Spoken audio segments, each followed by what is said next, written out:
descendo os slides aqui.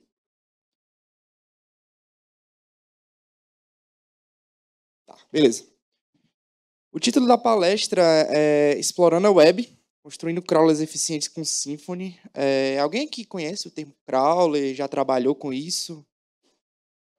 Caramba, cara, pouca gente, né?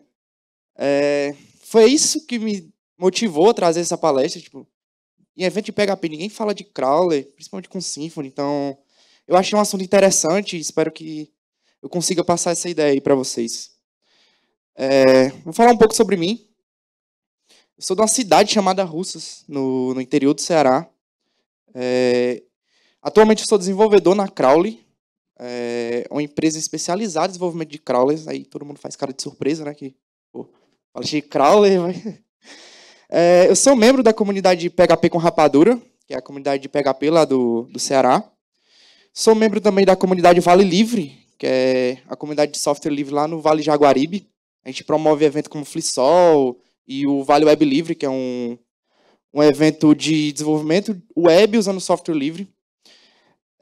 Eu sou estudante de ciência da computação, lá no campus da UFC de Russas, e sou técnico em informática formado pela Escola Profissionalizante. Ou seja, já formatei muito computador aí, né?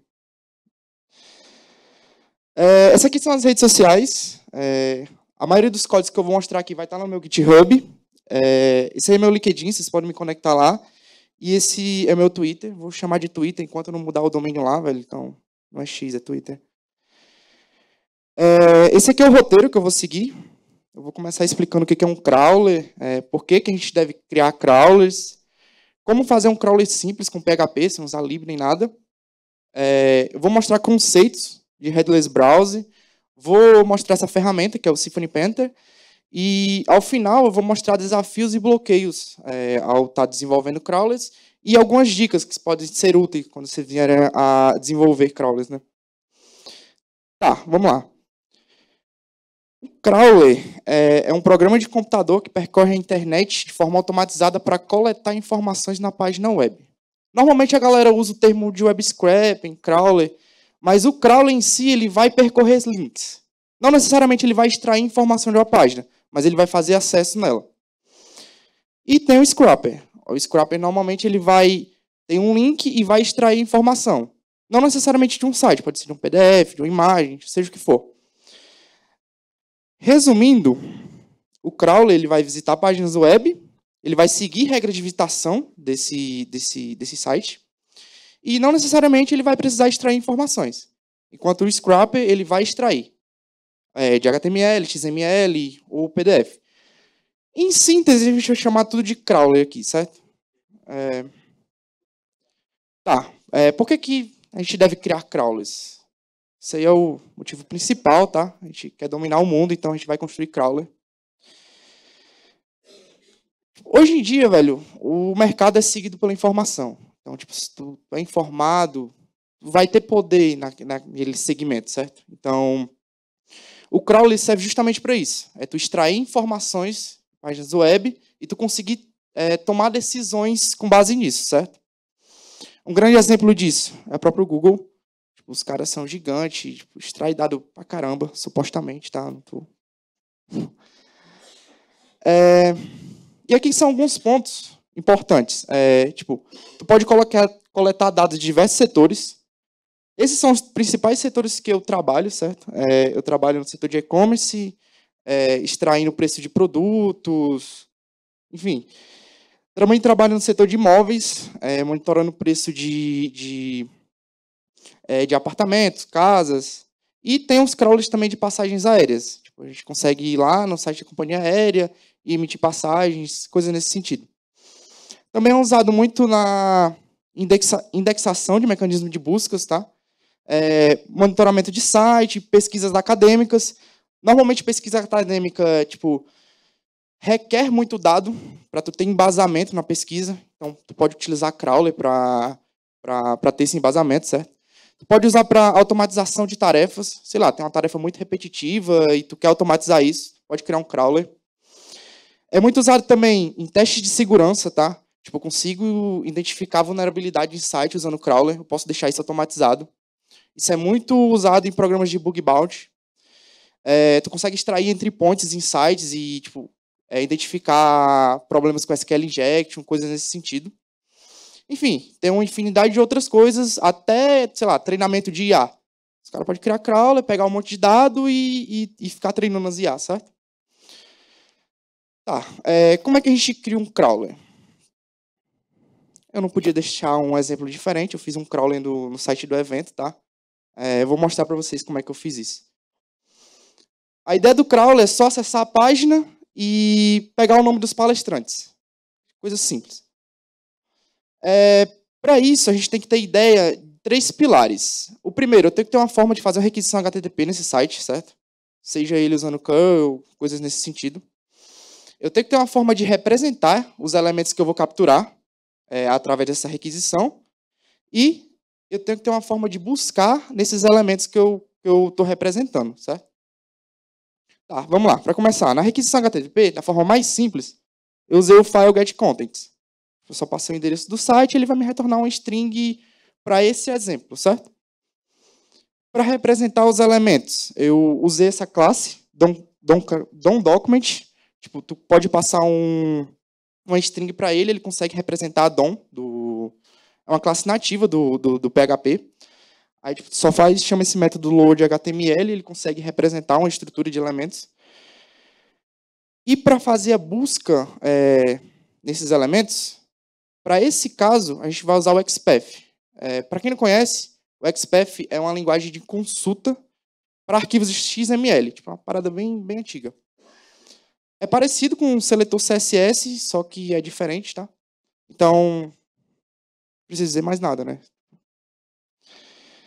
Tá, para fazer essa busca, tu vai instanciar uma classe chamada DOM_XPath e vai passar o documento que a gente representou anteriormente. Essa aqui é a representação, se fosse usando um seletor CSS, só que com o XPath ele fica daquela outra forma. Passa um div, um @class, que é o atributo da tag, e passa o filho dela, que é o H3. No caso, essa é a estrutura que está no site do evento, da local web, tá? Se tu fizer isso aí, tu consegue acessar lá a lista de palestrantes. Depois disso aí, ele te retorna um objeto iterável, só faz um for each e pega o test content dele. O resultado é esse. Não sei se dão para ver, mas vocês vão acreditar em mim que funciona, tá? Então, é isso. Tá, como é que a gente aperfeiçoou isso com o Symfony? O Symfony, cara, ele tipo, é todo modularizado, então ele te fornece alguns componentes que são reutilizáveis. Para esse caso, a gente vai usar o HTTP Client e o DOM Crawler. O HTTP Client é para substituir o file getContents, que a gente tinha usado anteriormente, e o DOM Crawler é a forma de representar e extrair os dados, tá?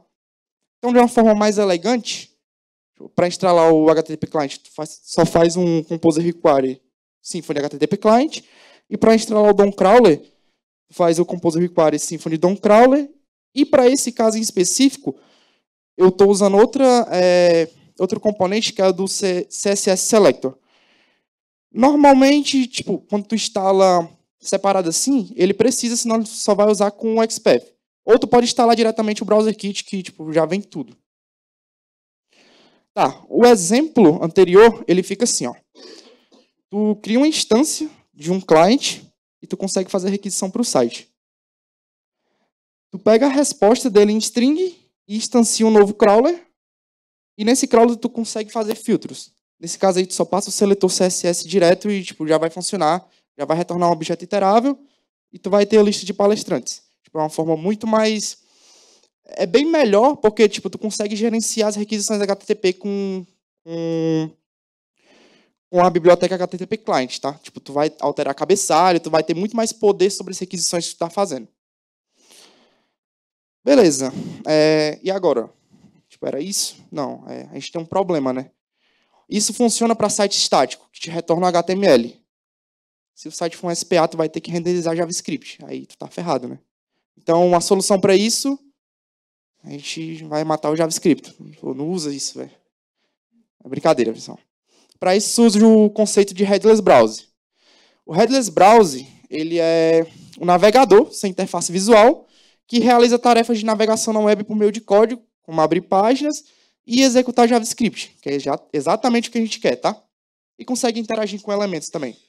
Então, em síntese, ele vai conseguir processar o JavaScript, vai operar sem uma interface gráfica visual, tu consegue fazer automação e testes end-to-end, é muito usado para isso exatamente. E tem um ponto importante que é esse de consumo de recursos e eficiência. Nem sempre tu vai precisar usar um headless browser. No caso anterior, tu só fazia uma requisição HTTP e funcionava, certo? Por quê? Porque é muito custoso. Nesse caso, como é operação e interface visual, é menos custoso que um navegador em si. Mas mesmo assim, tu tem que pesar a tua decisão para usar isso, certo? Tá. E o Symfony, ele disponibiliza uma biblioteca muito da hora, que é o Symfony Panther, certo? Essa pantera aqui. Eu achei bonita essa logo, então coloquei para vocês verem. O Symfony Panther é uma biblioteca de automação de testes e web scraping em PHP, que utiliza o conceito de headless browser para simular interações de usuário em página web. É exatamente o que a gente quer. As features que ele implementa, tu consegue executar código JavaScript contido nas páginas web, tu tem suporte a tudo que o Chrome ou o Firefox implementa, então, tipo, tem tudo que eles fazem, tu pode fazer por linha de código. Permite fazer screenshots nas páginas, certo? Tipo, tu quer capturar um estado que está lá o site, tu consegue fazer o screenshot dele. Esse é um ponto importante que eles implementam, que tipo, tu pode esperar que os elementos sejam carregados de forma assíncrona. E isso é muito importante para SPA, porque tipo, tem que esperar elemento ser renderizado, e isso é mó problemático. Antigamente a galera gostava de colocar uns sleep lá no código, até que o elemento seja renderizado, tipo, isso é mó pai, velho. E outro ponto importante é que ele permite executar o teu próprio JavaScript na página web. Sei lá, tu quer limpar os dados lá, tu consegue injetar um JavaScript e ele vai executar. Mesma coisa que abrir um console do navegador. Tipo, consegue injetar script lá, tu vai conseguir fazer aqui também, se liga? Para instalar, primeiro tu precisa instalar uns drivers. Ele vai instanciar um navegador, então tem que ter esses drivers. O Symfony Panther, ele recomenda tu instalar essa biblioteca aí, essa BDI, tipo, ele cria um binário, cria uma pasta drivers e cria um binário lá na pasta do teu projeto. É bem da hora, mas ele disponibiliza esse outro binário também para tu detectar se está tudo certo, se vai rodar tudo direitinho. Ou tu pode instalar direto no teu sistema operacional. Se estiver usando o Docker também, tipo, dá para usar. Tu só faz um apt install o Chrome Drive, ou, se for usar o Firefox, instala o Firefox Gecko Drive. Aí tipo, vai ficar de boa. A instalação do Symfony Panther, tu só faz um Composer Requires Symfony Panther, ou se tu for usar para testes, como é uma ferramenta também usada para teste end-to-end, tu instala como dependência de desenvolvimento. Tá. Para começar, a gente precisa instanciar um client. Lembra que eu disse que tipo, tu pode fazer tudo que um Chrome ou um Firefox implementa? Ele permite tu instanciar os dois navegadores. Se tu quer usar o Chrome, tu só usa o builder do Create Chrome Client, ou se for usar o Firefox, tem esse outro método aí. O último, ele verifica o navegador padrão do teu sistema e instancia ele, certo? Tá. Seguindo o exemplo anterior, nosso caso agora ficaria assim. Tu cria um client, a partir desse client tu consegue fazer uma requisição para o site usando o método get. Isso te retorna uma instância de um crawler, certo? Com a instância desse crawler, tu consegue fazer filtros, muito parecido com o exemplo anterior. Tipo, ele segue os mesmos métodos. Aí, tipo, tu só passa o seletor CSS que tu quer fazer o filtro e ele te retorna um objeto iterável. Aí tu só percorre esse elemento e ele fornece esse método getText, que é o conteúdo que está na tag. Esse aqui é um exemplo. Não passou, não? Passou. Esse aqui é um exemplo de como executar teu próprio JavaScript no navegador, certo? Tu tem esse método, executeScript. Nesse caso aqui, eu estou injetando um script que só vai fazer um scroll da página até a div de palestrantes, tá? Que tem um ID palestrantes. Tipo, ele só vai instanciar um browser e vai scrollar a página, tá? Esse aqui é um exemplo de como fazer um screenshot usando o Symfony Panther. Tu instancia um client, tu faz a requisição, Tu pode manipular o teu navegador, tá? Tipo, nesse caso aqui, ele só está maximizando a tela para screenshot ficar em tela cheia. E tu só chama o método take screenshot, passando o nome do arquivo e ele vai salvar isso. Tu consegue fazer submit de formulários também. Tu seleciona um botão que faz o submit do teu formulário e tu consegue setar valores nele, no formulário. Nesse caso aqui, tipo, ele só vai criar um script que vai lá e altera o value do input. Ele não digita nada. Aí, no final, tu usa o client para fazer um submit lá do formulário. E esse aqui é um exemplo básico que tem lá na documentação. Aqui ele mostra como que tu espera que elementos sejam renderizados, que é usando esse método wait_for. Nesse caso aqui, ele acessa o site da API Platform. Ele espera, nesse primeiro método, ele espera que o elemento seja renderizável, mas tu pode também ter a opção de esperar que um elemento seja visível. Tipo, ele pode ser renderizado, mas ele não está sendo exibido. Então, tu tem esse método wait_for_visibility, que ele vai esperar que seja um display block ou um display inline, que seja visível na tela. Aí ele vai conseguir e vai passar, e vai continuar executando o teu código. Agora eu vou falar um pouco dos desafios e bloqueios de quando tu está desenvolvendo o crawler. Quem acha que desenvolver crawler é isso aqui, tipo, tá enganado. Normalmente os sites eles implementam muitos bloqueios e não querem que tu faça acesso a isso, tá? O primeiro e principal de todos é o bloqueio de IP por conta de vários acessos. Dependendo do nível do teu crawler, os caras vão bloquear porque vai ter tipo muito acesso, eles vão identificar isso, tu vai ser bloqueado. O segundo é que código é alterado constantemente, então se tu tá dependendo de terceiros, os caras altera código, tu vai ter que alterar o teu também, principalmente essa parte de seletor CSS, tá? Então, por favor, não façam deploy na sexta, porque eu vou ter que trabalhar. Constantemente, tu tem que estar fazendo engenharia reversa e leitura do código-fonte. Tipo, como eu mostrei para o exemplo anterior, eu tive que acessar a página do evento, tive que olhar qual div era que estava o nome dos palestrantes. E, normalmente, não só isso. Muitos dos bloqueios estão em JavaScript, em tokens específicos. Então, tu tem que ir lá, ver como é que os caras estão fazendo. Maioria das vezes, os códigos estão obfuscados, então é muito difícil fazer isso, tá? Normalmente, tu tem que lidar com tratamento de CAPTCHA. Tipo, a maioria dos sites implementou isso. Só que, para tu não ter que criar uma coisa do zero, tu pode usar esses dois serviços aí, que é o anti-CAPTCHA e o CapMonster. Tu paga alguns centavos de dólar, tu passa o token do CAPTCHA e ele te retorna o valor do CAPTCHA resolvido, tá? E acho que o principal de todos, tu tem que estar em conformidade com a LGPD. A LGPD embaça pra caramba, tipo, principalmente quando envolve dados pessoais. Tu tem que ter uma forma de informar a pessoa que tu tá pegando aquele dado, então isso é um ponto muito importante, tá? E como eu havia falado anteriormente, tu tem que lidar com a economia de recursos. Tu não tem que todo o tempo estar instanciando crawlers, instanciando navegadores para estar acessando o site. Implementa cache ou tenta fazer da forma mais básica possível. Tipo, não tenta sempre ter que instanciar um navegador para estar fazendo isso. Também tem técnicas de tipo, quando tu vai fazer crawling em um site, não necessariamente tu precisa renderizar a imagem, tu pode fazer economia disso. Então tu pode não renderizar essa imagem, CSS tu não carregar. Então tem todas essas técnicas, tá? Aqui são algumas dicas e ferramentas úteis que vocês podem usar. O primeiro é o uso rotativo de proxy. O problema anterior que eu tinha mostrado a vocês era o bloqueio de IP. Isso aqui resolve ele. Então, tu tem que fazer um uso rotativo. A partir do primeiro bloqueio, tu pode fazer essa rotação de proxy e conseguir acesso, tá? Tu tem que fazer gerenciamento de cookies. Liberou não, tá. Boa, velho. Tá rodando aqui, tá?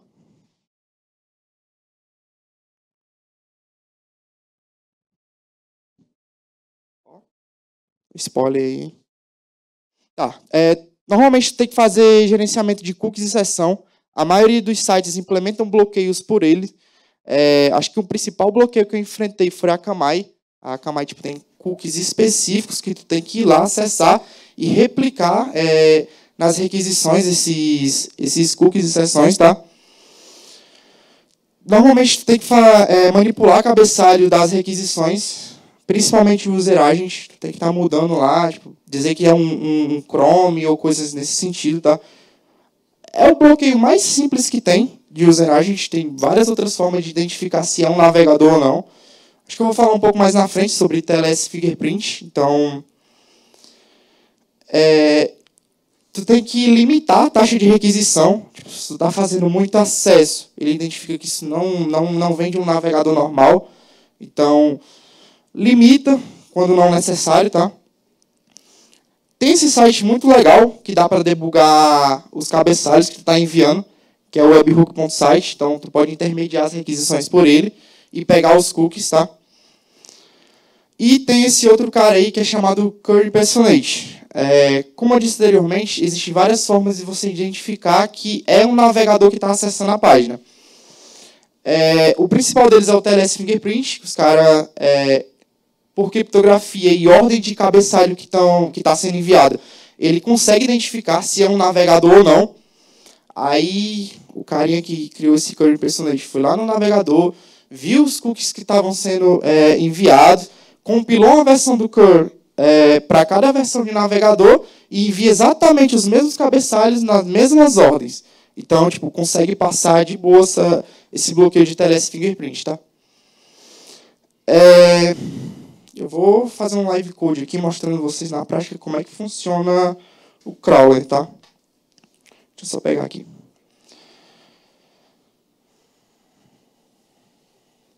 Ó, eu criei alguns exemplos básicos, não sei se está dando para ver aí direitinho. Acho que tá, né? O primeiro que eu vou mostrar é acessando a página do evento e capturando um print da página de palestrantes, tá? Para esse caso aqui, eu só criei uma aplicação básica com Symfony e coloquei um command deles. Instalei o Symfony Panther e todas as dependências. Eu vou executar aqui o comando. Tá. Eu só chamo o PHP bin console e chamo o crawler .speaker, que é o comando que eu nomeei aqui em cima. Aí o que ele vai fazer? Ele vai criar uma instância do Firefox, vai fazer uma requisição para o site do evento, vai maximizar a janela, injetar um código JavaScript que vai fazer um scroll na página e vai tirar um screenshot. Normalmente ele vai salvar na raiz do projeto, tá? Ó, esse aí ele já vai instanciar um navegador, vai fazer acesso ao site, vai maximizar, scrollou e salvou. Ele salvou esse print aqui, ó. Exatamente na parte de palestrantes, tá? Como eu falei, tipo, dá para usar para automação também. Então, sei lá, se tu quer fazer uma pesquisa no Google, dá para tu criar o crawler para isso. Google. Então, tipo, aqui ele vai acessar o Google, vai maximizar, pesquisar por local web. E aqui eu coloquei no finalzinho um sleep, por isso que não fechou o navegador, tá? Nesse caso aqui, eu usei um exemplo usando o send keys, porque ele vai simular um teclado, ele não vai lá e alterar o value do input. Ele vai selecionar o botão de pesquisa e vai fazer um submit. Tem outro exemplo também que eu criei, que é para o site do evento também. Um outro exemplo de submit de formulário, que é esse cara aqui, ó.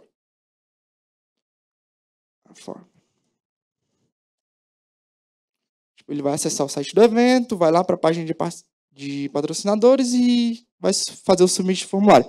Como nesse caso aqui não tem tratamento de CAPT nem nada, ele consegue passar direto sem nenhum problema.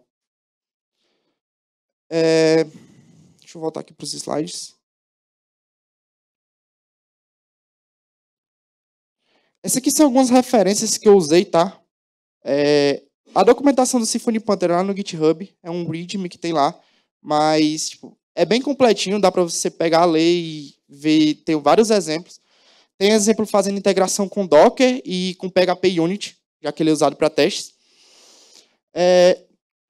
Tem a documentação do Symfony também, que eu usei para pegar os exemplos lá do HTTP Client e do DOM Crawler. Tem tudo lá, explicando os métodos e tal. E tem um canal do Vinícius Dias também. Ele tem 2 vídeos lá falando sobre crawler que tipo, vale muito a pena assistir. É um conteúdo muito bom. E é isso. Vou abrir espaço para perguntas agora.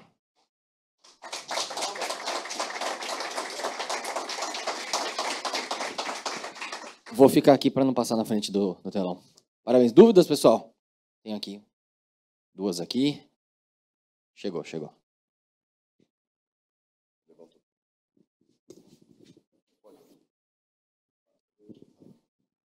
Alô. Beleza, irmão? Tudo bom?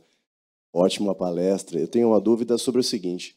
Com esse exemplo que você deu, eu consigo pegar algum dado já pré-setado em uma variável de ambiente do Windows ou Linux, que seja, e setar num text field? Por exemplo, às vezes no site ele precisa de uma informação que eu pego de uma variável de ambiente. Eu consigo capturar essa variável e setar num text field? Tá. Essa variável de ambiente vai estar na tua máquina local? É isso? Sim, consegue. Consegue, tipo, tu consegue... tu pode colocar, setar no ponto .env lá da aplicação. Quando tu instanciar o Symfony, ele vai carregar isso nas variáveis de ambiente e tu consegue passar isso nas requisições tranquilo, não tem problema não. Bom dia, meu nome é Helder. Parabéns pela palestra, foi bem legal o tema. E são 2 coisas que eu queria perguntar. Uma, como que você vê o uso do Symfony Panther, por exemplo, como uma ferramenta para você criar teste end-to-end, ou quão eficiente ele seria em relação a outras opções, tipo Selenium, coisa do tipo. E em relação ao uso de CAPTCHA, a gente tem vários tipos de CAPTCHA hoje, né? Você tem High CAPTCHA, ReCAPTCHA. Qual opção você vê para tratar esses diferentes tipos quando você encontra dentro de uma página? Tá. Sobre a primeira pergunta, tipo, normalmente quando a gente fala de crawler, a gente já pensa em Python, né? Tipo, a ideia dessa palestra aqui era mostrar que é possível criar crawlers com PHP, tipo, tranquilo. E para a questão de testes, é muito eficiente porque ele disponibiliza aqueles métodos de esperar que elementos sejam renderizados, coisas nesse sentido. E normalmente testes precisa disso. E também tem a parte de capturar o estado do teu elemento, né? Tipo, tu pode tirar print lá e ver exatamente como está se comportando. Nele também, eu não mostrei, mas dá para simular movimento de mouse. Então, tu consegue ver um hover de um elemento específico. Então, eu acho que isso é muito interessante para os testes, tá? A segunda pergunta era sobre CAPTCHA, não é isso? Esses 2 serviços que eu mostrei, eles implementam várias versões de CAPTCHA com valores diferentes e tempos de resposta diferentes. Então, vai depender muito do CAPTCHA que tu quer resolver. Dependendo do CAPTCHA é inviável, tá? Tipo, os caras demoram... Tem alguns que são alguns desafios, então demora, sei lá, 30 segundos. Então, dependendo do site que tu quer fazer e a ferramenta que tu quer crawlear, não vale muito a pena. É melhor implementar algo próprio. Só que aí vai tipo, de um nível de dificuldade muito maior, entende? Vitor, você apresentou diversas possibilidades ali de conseguir burlar mecanismos de segurança. Já teve algum caso assim que você ficou por dias tentando investigar para tentar quebrar e você viu, pô, isso aqui não tem jeito, não tem como eu fazer um web scraping. E o que você considera que seria importante para alguém que está preocupado, assim, de, tipo, eu não quero web scraping no meu site. Eu não quero que alguém aplique alguma técnica de web scraping, eu quero só que seres humanos acessem. O que você daria de dica para quem tivesse essa preocupação? Muito boa pergunta, tá? No dia a dia eu enfrento vários bloqueios, então tem coisas específicas que os próprios desenvolvedores implementam e tem bloqueios que são mais generalistas. Por exemplo, da Akamai. Quando eu pego um exemplo com a Akamai, eu sei exatamente para onde eu devo ir, que era a parte de cookie de ABCK. Só que quando são bloqueios desenvolvido por desenvolvedor da própria empresa, é mais complicado porque envolve mais engenharia reversa. Então, sei lá, tem algum cabeçalho específico muito escondido que tu tem que enviar, se não enviar, vai tomar bloqueio. Acho que o exemplo principal que eu passei foi umas 2 semanas atrás, que tinha um cabeçalho específico que enviava um valor e ninguém estava achando. Isso estava dando um erro. Tipo, a resposta era para ser um JSON, ele enviava um HTML, ninguém sabia o porquê. Então, isso demanda tempo pra caramba, tipo, tu tem que estar atrás. Tu pensa que não vai dar certo, mas tipo, no final dá, tá? A segunda pergunta era? Se teve algum que você viu assim, não tem como, e eu consegui acessar via crawler ou web scraping, seja qual técnica você estiver utilizando. E a outra é que dica que você daria para alguém que não quer que o site seja acessado por algum tipo de robô, quer que o site seja acessado só por humanos. Cara, é muito difícil fazer bloqueio de crawler, tá? Eu te mostrei várias técnicas de como burlar isso. Alguns sites implementam até movimento de mouse. E, tipo, dá para tu fazer usando o Symfony Panther. Então, é muito, muito, muito difícil você bloquear isso. Dá para ir para a parte jurídica. Normalmente, os crawlers eles têm que seguir as regras de visitação do site. Só que depende do teu produto também. Se for dado de acesso público, tu não pode simplesmente barrar. Foi um caso muito recente do LinkedIn. O LinkedIn ele proibiu o uso de crawlers no site deles, só que a legislação foi lá e disse, não, tu não pode barrar isso. Tem que liberar, entendeu? Então, tem essa questão aí.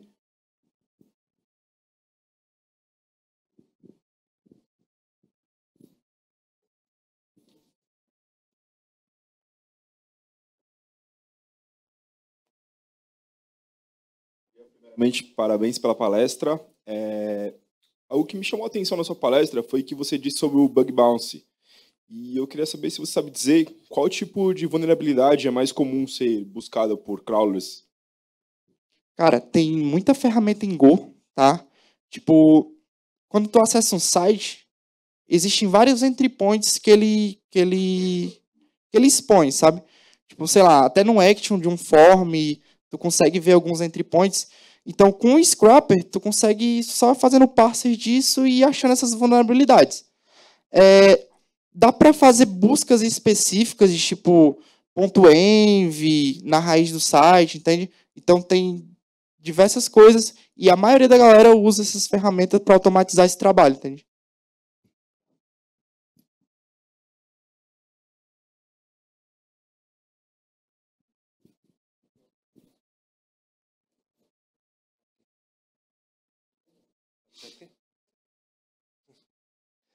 Parabéns aí pela palestra. É um tema que eu adoro. No meu trabalho anterior, tive vários desafios com relação a isso, então é bem legal ver falar disso, principalmente PHP, né? O Laravel ele tem uma ferramenta equivalente, né, que é o Dusk. Eu queria só saber se você já testou, e ela é bem parecida com a Panther, né? E aí eu queria saber se você percebe alguma diferença entre as duas, em relação à performance, em relação a features. Tá.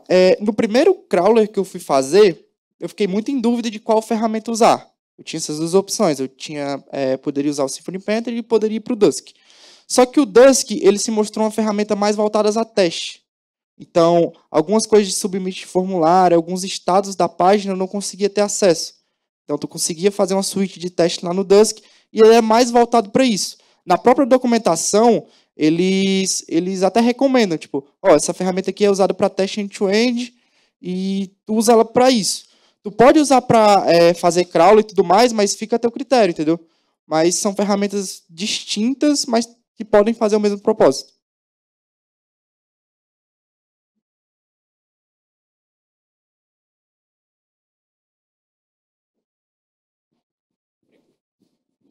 Fala, cara. Parabéns pela palestra aí.